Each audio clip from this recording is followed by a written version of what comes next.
ప్రియులారా, అపోస్తలుడైన పౌలు హెబ్రీయులకు రాసిన పత్రికలోని ఒక లేఖన భాగం 4వ అధ్యాయంలో 14వ వచనంలో ఇలా రాయబడింది. Letter of part to the Hebrews chapter 4 versus 20-14. ఆకాశ మండలము గుండా వెళ్ళిన దేవుని కుమారుడైన యేసు అను గొప్ప ప్రధాన యాజకుడు మనకు ఉన్నాడు కనుక మనం ఒప్పుకున్న దాన్ని గట్టిగా మన ప్రధాన యాజకుడు మన బలహీనత లేదు, మనతో సహానుభవం లేనివాడు కాడు, కానీ సమస్త విషయముల్లోనూ మన వల్లనే శోధింపబడ్డాడు, ఆయన పాపము లేనివాడుగా. నిజమే, ఆయన యాజకుడు ఎప్పుడయ్యాడయ్యా అంటే చాలామందికి తెలియదు. లేవీ వంశస్థులు మాత్రమే యాజకులు అవుతారు. ఆయన యూదా గోత్రమైన ఎలా అవుతాడు? ఎలా సాధ్యం ఇది? ఆయన పునరుత్థానుడైన తర్వాత యాజకుడని ఆయన పిలుస్తున్నాడు అపోస్తలుడైన పౌలు. ఆయన ఈ లోకంలో ఉన్నప్పుడు యాజకుడు కాలేదు. అఫ్కోర్స్ యాజకుడిగా మనకు ముంగుర్తుగా ఎవరు కనిపిస్తారు? మెల్కీసెదెకు కనిపిస్తాడు. 110వ కీర్తనలో ఆదికాండం 14 మెల్కీసెదెకును పోలినవాడు అనే మాట అక్కడ హెబ్రీయులకు రాసిన పత్రికలో 5, 6, 7 అధ్యాయాలు ఆయన గురించి రాయబడ్డాయి. సో యాజకుడి యొక్క డ్యూటీ ఏంటి తెలుసా? యాజకుడు అంటే అర్థం ఏంటి తెలుసా? బ్రిడ్జ్ అంటే ప్రజలకు దేవునికి మధ్యలో మధ్యవర్తి అన్నమాట. బల్లర్పించేది, రకరకాల బలు. అలాంటిది ప్రభు మన కొరకు ఆయన శరీరమునే బలిగా అర్పించాడు. దేవుడి వాక్యంలో పౌలు అదే మాట చెప్తాడు. ఒక్కసారి అనే మాట చెప్తాడు. చూడండి, అక్కడ చాలా స్పష్టంగా రాయబడ్డది. ఒక్కసారి అర్పించాడట. చాలా స్పష్టంగా పాపం పౌలు గారు చెప్తూ ఉన్నాడు. హెబ్రీయులకు రాసిన పత్రికలో ఆ విషయం మనం చూసాం. 10వ అధ్యాయంలో మనం చూసాం. అక్కడ 9లో రాయబడింది అన్నమాట. 9వ అధ్యాయంలో చాలా స్పష్టంగా అక్కడ చెప్తూ ఉన్నాడు. ఆయన యాజకునిగా 9వ అధ్యాయంలో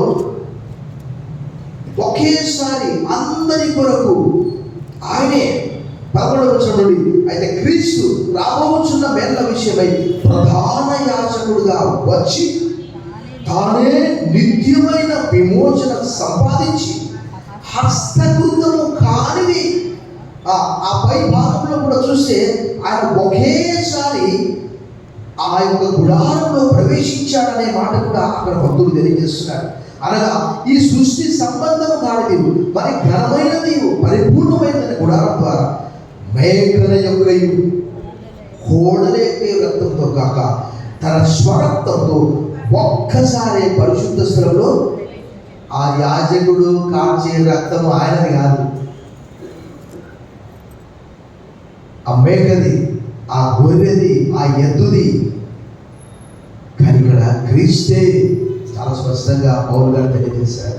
ప్రభువునందు ప్రియులారా, ఇవన్నీ కూడా మన కళ్ళ కట్టినట్టుగా రచయిత తెలియజేస్తున్నాడు. ఇక నామపది దానికి నేనేం చేయలేదు. సో దేవుని వాక్యంలో రాయబడింది.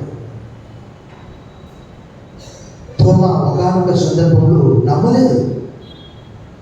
నమ్మకపోతే ప్రభు చాలా బాధపడితే తోమా నేను చూసి నమ్మిన వారి కంటే చూడక నమ్మిన వారు. పేతురు అంటాడు, మీరు చూడకయే ఇప్పుడు మీరు విశ్వసించు ఆయన ప్రేమిస్తున్నారు. ఎక్కడున్నాడండి ప్రభు? కనిపిస్తాడు. వాక్య స్వరూపి ఆయన. ఈ అంత్య దినాల్లో హెబ్రీ పత్రిక 1-3 వచనాల ప్రకారం ఆయన మనతో మాట్లాడుతున్నాడు. ఈ రొట్టెని చూసినప్పుడు ఆయన శరీరం, ఈ రక్తాన్ని చూసినప్పుడు ఆయన రక్తం మనకు జ్ఞాపకం వస్తుంది. పౌలు గారు మనకు జ్ఞాపకం చేస్తున్నారు.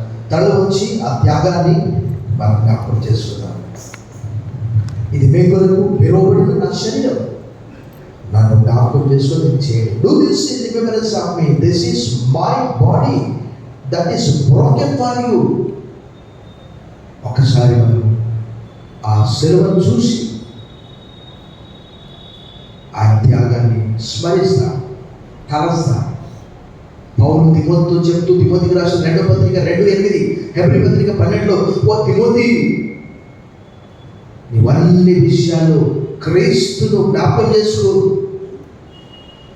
ఆయన తన ఎదుట ఉంచబడ్డ ఆనందం కొరకై అవమానం నిర్లక్ష్య పెట్టి సిలువను సహించి దేవుని కుడి పార్శ్వమున ఆశీనులయ్యారు. ప్రార్థన చేసుకున్నాం. సోదరు శాస్త్రి గారు రొట్టె కొరకు కృతజ్ఞత చెల్లిస్తారు.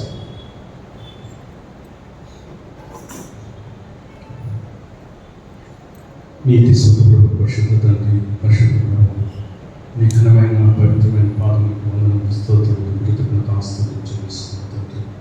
ప్రభువా, వినిన వాక్యాన్ని మేము లక్ష్యం చేసి ప్రభువా, మేము నిన్ను తప్ప వేరే ఎవరు మేము ఎంచక ఈ నామాన్ని ఘనపరుస్తూ ఎన్ని సభలు, ఎన్ని వేదనలు, ఎన్ని పాదోత్తులు వచ్చిన ప్రతి ఆత్మ రక్షింపబడి తల్లి నీ వైపు చూసినట్టు మాకు స్థిర చిత్తాన్ని, దృఢ విశ్వాసాన్ని కలిగించిన మేము అనుకున్న దృఢ విశ్వాసం అంతవరకు చేపట్టినట్టు క్రీస్తుతో పాలువారమేందుమని పలుగా తెలియజేశాడు. అంతటి ప్రభావ ధన్యత మాకు నీ వాక్యం ద్వారా ఇస్తున్నాం. కానీ అందుకని మేము కాపాడుకుంటూ దానికి కావాల్సిన శక్తిని మీ దైవజీవితం సాధించినటువంటి వాక్యానుసారంగా ప్రవర్తించే ప్రవర్తనను అనుగ్రహించండి. ప్రభావ అయినా మేము మీ ఇచ్చిన స్వాతంత్రాన్ని బట్టి మీ యొక్క శరీరానికి సాదృశ్యమైనటువంటి ప్రభావం వచ్చిన రెట్లో మేము పాల్గొని పొందవచ్చుండగా తండ్రి మాలో ఏ అవిధేయత ఉన్నదో, పాపం ఉన్నదో, దోషం ఉన్నదో కడిగి వేసుకుని తుడిచి వేసుకొని మీ పాదముల చెంత మేము ఒప్పుకొని తండ్రి మేము విరిగి నలిగిన మనసుతో మంత్రం స్వీకరించి ఒక్క శరీరంలో మేము పాలుభావిస్తున్నాం. మేమందరినీ తండ్రి మీ ఒక్క శరీరంలోనికి వైభవంగా చేరులాగా కృప చూపుమని మా రక్షకుడు, మా విమోచకుడు, ఆది సంభూతుడు నేను క్రీస్తు ప్రభు వారి దివ్యనామంలో అడిగి పెడుతున్నాడు పెడుతున్నాము మా ప్రియులు తండ్రి. ఆమేన్.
ప్రభు మనతో చెప్పిన మాట ఇది, మీ కొరకు విలువబడిన నా శరీరము, నన్ను జ్ఞాపకం చేసుకోవడానికి దీన్ని చేయండి. మానవులుగా మర్చిపోయే అవకాశాలు మెండుగా ఉన్నవి.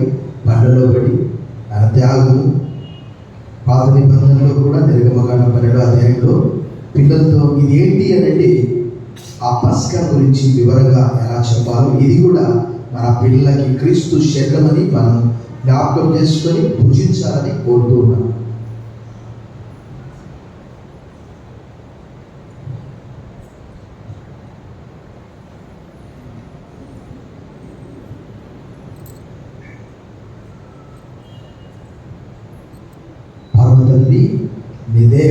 నలగొట్టుకున్నావు. ఇది మాయ కాదు, ఊహ కాదు. మానవునిగా సిలువనికి శరీరం అంతా కూడా కొరడా దెబ్బలు 39, తలపై ఒళ్ళ కిరీటము, పక్కలో బల్లెపోటు, చేతుల్లో కాళ్ళలో మేకులు. ఇది నా పాపమే అని దేవుడు తలస్తున్నాడు. దాని నిమిత్తమై మీరు సిలువనికి దేవాలయపు తెర పైనుండి క్రిందికి చిరిగిపోయింది. అది అందరికీ ఆలయ ప్రవేశం. ఈ మంచి తరుణమును బట్టి వదనాలు చెల్లిస్తూ పౌరుడుగా మమ్మల్ని చేసినందుకు కృతజ్ఞతలు చెల్లిస్తూ ఈ స్తుతి ఆరాధన మా రక్షకుడు, మా విమోచకుడు క్రీస్తు నామంలో నీకు సమర్పిస్తున్న మా ప్రియ పరలోకపు తండ్రి, ఆమేన్. ఆ ప్రకారమే భోజనమైన పిమ్మట ఆ పాత్రను ఎత్తుకొని, ఇది మీ కొరకు చిందింపబడిన నా రక్తము, నన్ను జ్ఞాపకం చేసుకోవడానికి చేయండి. ఇప్పుడు చదివిన లేఖన భాగం హెబ్రీ పత్రిక 9వ అధ్యాయంలోనే ఆయన మనందరికీ ఒక్కసారి మేఘలు కాదు, ఎదురు కాదు, కోడెలు కాదు, ఆయన శరీరంనే మనందరి కొరకు బలిగా రక్తం చెల్లించారు.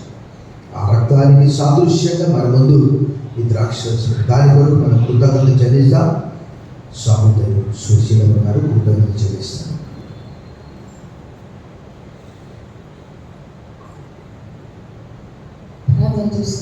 పరిశుద్ధుడైన దేవ, నిత్యుడగు తండ్రి, నిన్న నేడు నిరంతరము ఏకరీతిగా నన్న దేవ స్తోత్రమయ్య. నీ దయ, నీ కనికరము, నీ కాపుదల మా మీద ఉంచి గతించిన మొదట ఐక్యారాధన మొదలుకొని ఈ ఐక్యారాధన వరకు మమ్మల్ని సజీవ లెక్కలో చేర్చిన దేవ స్తోత్రమయ్య. అయ్యా నీకే వందనాలు, స్తోత్రాలు.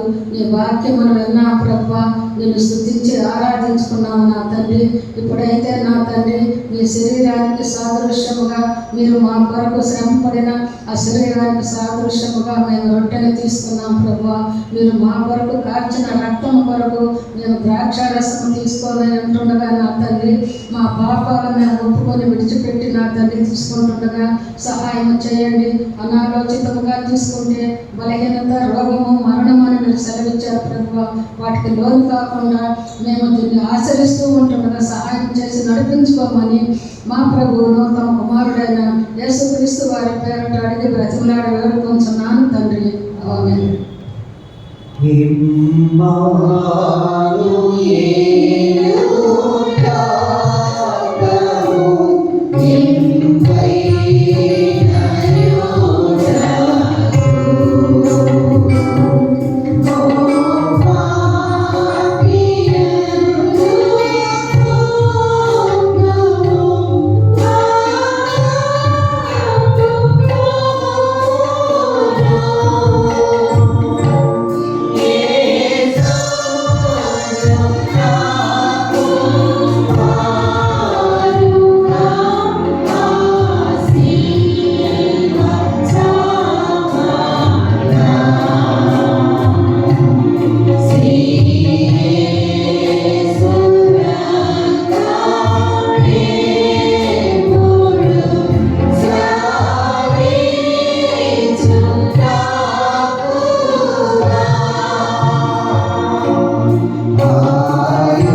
మాటను జ్ఞాపకం చేసుకొని, this is my blood that I will shed for you, ఇది మీ కొరకు చిందింపబడిన నా రక్తము, do this in remembrance of me. ప్రభువును జ్ఞాపకం చేసుకుంటూ చూసుకోవాలని కోరుతూ ఉన్నాను.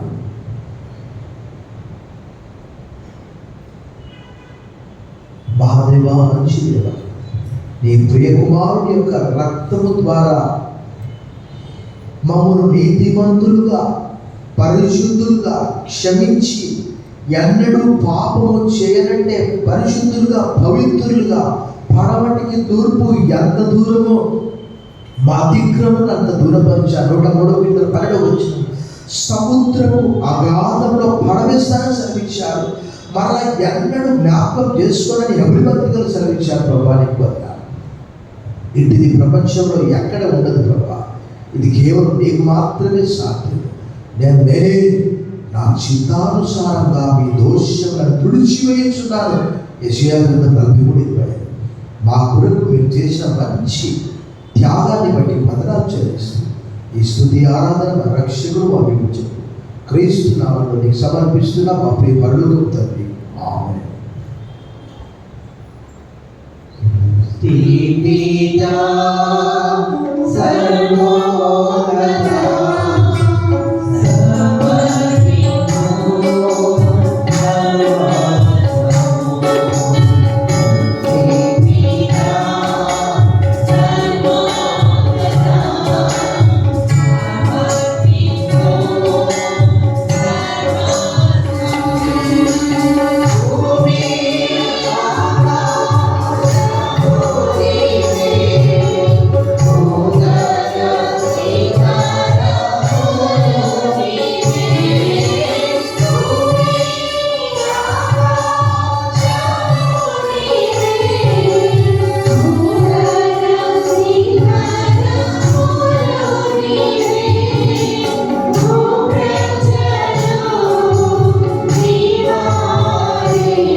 మంచి దేవా, దినము నీ ఆవరణంలో ఒక దినము గడుపుట 1000 దినములకు శ్రేష్టం. భక్తిహీనుల గుడారంలో నివసించుట కంటే నా దేవుని మందిర ద్వారముదట కట్టిస్తాను.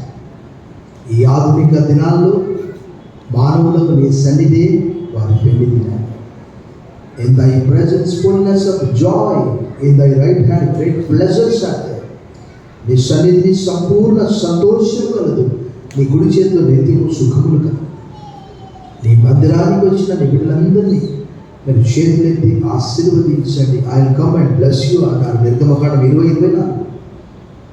నీ బిడ్డల చేతి బండను ఆశీర్వదించండి. మా దేవుడైన యెహోవా ప్రసన్నత మా మీద ఉండునుగా.